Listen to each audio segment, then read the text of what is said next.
Hello, welcome to Sumo biology online classes. कैसे हैं बच्चे आप लोग? देखिए, नीट आज हम लोग का हो गया है। नीट 2024 संपन्न हो गया और नीट 2024 2024 का हम लोग पेपर का सोल्यूशन देखते हैं। तो जो क्वेश्चन मैं पहले आपसे ले रहा हूँ बायो सेक्शन से, which of the following are autoimmune disorder, ये क्वेश्चन है। तो माइस्थेनिया ग्रेविस रूमेटॉइड आर्थराइटिस आपको पता ही, आपकी बुक में मेंशन है कि ये ऑटोइम्यून डिसऑर्डर है। गाउट के बारे में भी जानकारी दे रखी, मस्कुलर डिस्ट्रॉफी के बारे में भी जानकारी दे रखी।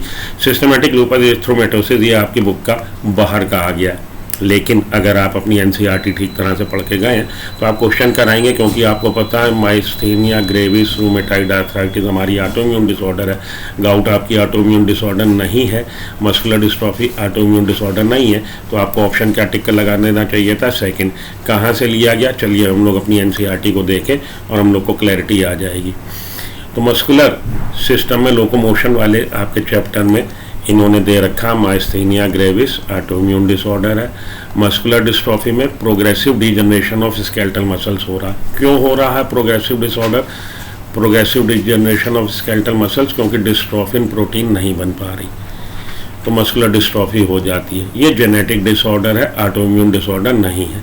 यहीं पे गाउट के बारे में जानकारी दे रखी कि यूरिक एसिड का डिपोजिशन जो हो रहा है जॉइंट्स में, उसकी वजह से गाउट हो रहा। ओके जी। तो myasthenia gravis, muscular dystrophy, gout, ये सब आप पढ़ के गए हैं। आइए फिर से चलें क्वेश्चन पे। जो क्वेश्चन था जी आपका, which of the following are autoimmune disorder. तो माइस्थेनिया ग्रेविस और रूमेटॉइड आर्थराइटिस आपको पता है कि ये ऑटोइम्यून डिसऑर्डर है। रूमेटॉइड आर्थराइटिस जहाँ पे इन्होंने ऑटोइम्यून डिसऑर्डर को डिस्क्राइब किया है, वहाँ से आया है क्वेश्चन आपका। तो आप देखिए human health and disease chapter से, जहाँ पे इन्होंने ऑटोइम्यूनिटी को डिस्क्राइब किया, ऑटोइम्यून डिसऑर्डर को डिस्क्राइब किया कि हमारा इम्यून सिस्टम डिरेल्ड हो गया है और हमारी खुद की बॉडी के सेल्स के खिलाफ एंटीबॉडीज बना रहा है।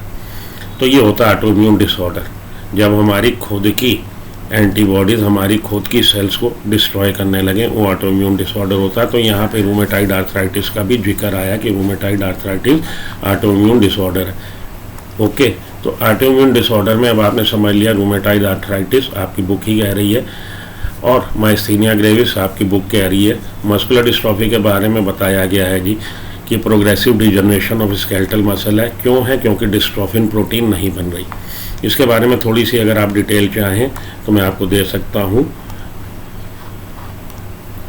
मस्कुलर डिस्ट्रॉफी में हो क्या रहा है, द म्यूटेंट जीन का म्यूटेशन हो गया। लोकेटेड कहाँ पे? Middle of the short arm of x chromosome. X chromosome के शॉर्ट आर्म पे लोकेटेड होता है।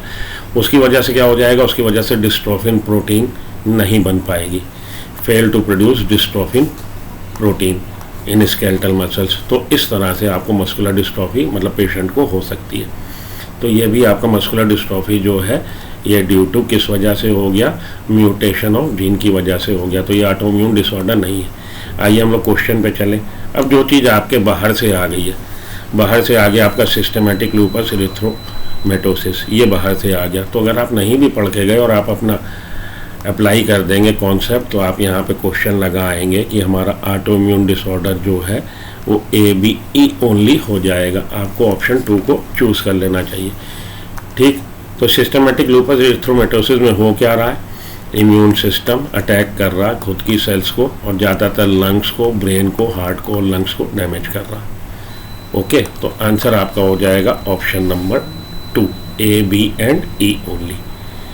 मेरे ख्याल से आपको क्लैरिटी आ गई होगी। Okay, thank you.